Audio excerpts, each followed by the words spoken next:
Traditional and religious leaders in Nigeria have been enjoined to increase advocacy in the fight against gender-based violence in their churches, mosques and communities to help flush out perpetrators of this violent act on young girls and women and bring them to justice.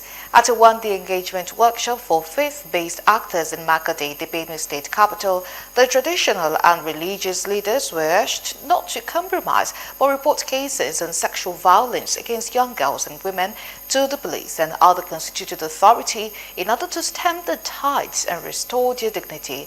Correspondent Gabriel Odia will find and read report as the details.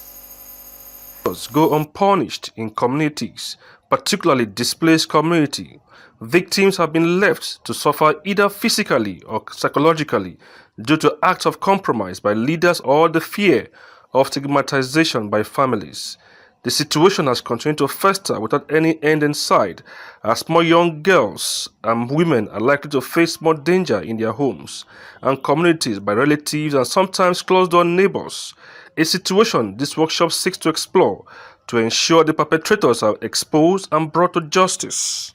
There are a lot of injustices being done to the opposite sex in terms of rape and so many vices against the female gender, and we have come to explore ways of ending this violence.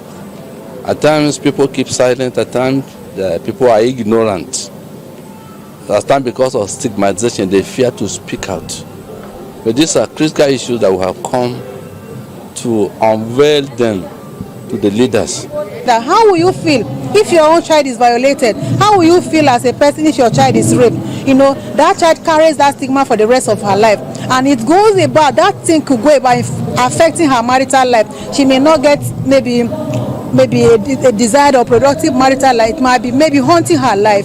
So we, the religious leaders, especially leaders in our own capacity, at our various meetings, we always give awareness on that this culture of silence should be reduced. They should come out reporting to ensure that justice is served. While the stakeholders identify key challenges, they however call for collaborative effort among the leaders and the strengthening of institutions instead of engaging in compromise, which often are not affect the victims on the long run. The role of traditional rulers who are directly connected to our grassroots communities can help to amplify such issues and help to document them, to get them reported and documented and also addressed. That we have institutions that have the mandate to respond or to prevent the occurrences of sexual and gender-based violence, but they are often weak because, one, like we said, sometimes these issues are underreported, but also sometimes they are also incapable of addressing or responding or preventing them